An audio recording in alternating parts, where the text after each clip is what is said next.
اما صيام رمضان فقد جاء برقيبة بمفتي تونس وقال له ساجمع لك العمال لتذيع عليهم فتوى بانه لا داعي الى صيام رمضان لانه يقلل الانتاج.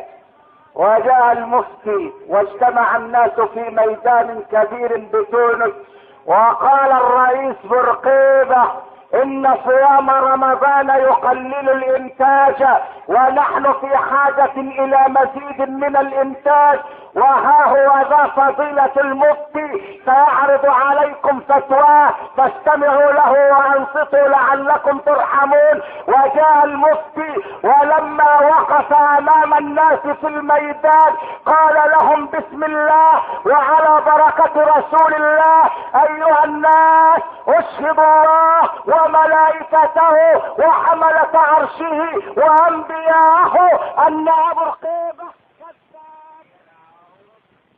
افطار رمضان مباح. وقف المفتي امام المسلمين وقال اشهد الله وملائكته وحملة عرشه وجميع انبيائه ان برقيبة عدو الله كذاب. يا ايها الذين امنوا كتب عليكم الصيام كما كتب على الذين من قبلكم. فاذا كان هناك من يحاول ان يطفئ نور الله فان الله يأبى الا ان يتم نوره ولو كره الكافرون.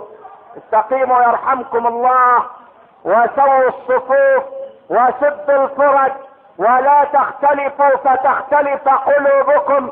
استحضروا عظمة الله تعالى في قلوبكم وصلوا صلاة